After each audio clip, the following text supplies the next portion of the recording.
see fit to inspire and guide all our councils and actions so that we may always walk in the boundary, faithful, loyal, and serve Nigeria. Those against the same name. The ayes have it. Honorable colleagues, my name is Toby, and I represent an area of Gwoji River Federal Constituency from Enugu State. Mr. Speaker, honorable colleagues, I rise to second that we resign our rules to ensure that today being International Day of Women, that our women folk are further, better accommodated in this environment, mindful of the fact that they constitute about 50% of our population. Mr. Speaker, I so second. And thank you for allowing me to speak on this very pathetic situation of Nigerian students, Nigerian nationals, and other people who are applying their trade in Ukraine.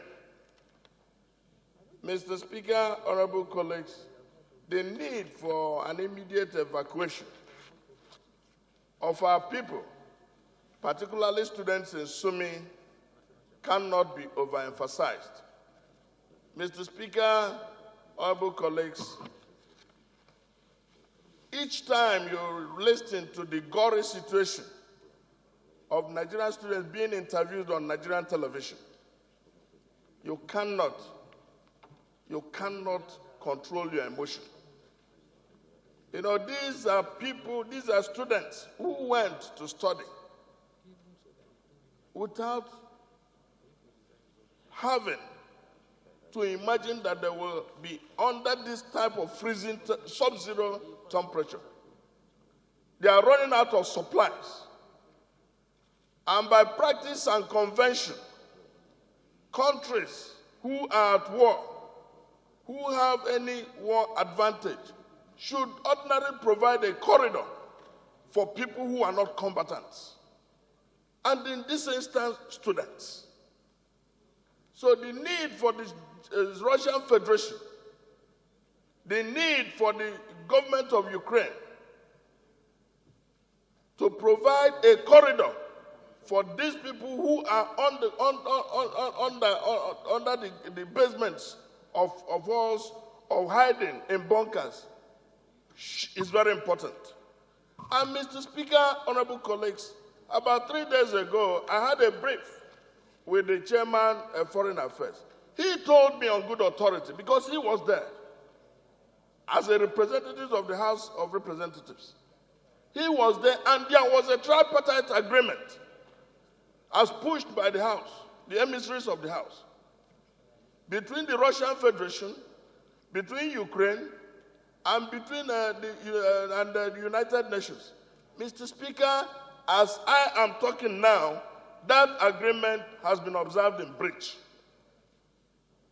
And that is against the free passage of our citizens and that of other nationals. So we cannot overemphasize this. So I will appreciate that our colleagues should support this and let it pass with the speed of light. Thank you very much. Thank you very much. That you have brought in the issue of the Chairman of Foreign Affairs, whom I have listened to very well in the television, national, and he has given very good account. I would like him to comment on the motion before we put the question.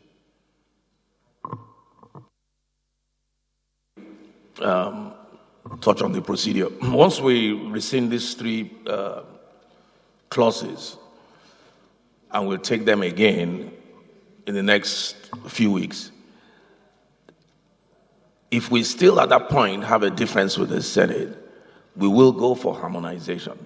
Now, harmonization might not be the practice when it comes to constitutional matter amendment, because I've heard this thing argued here and there. But the Constitution, I believe under Section 5, allows the House to regulate its own procedures.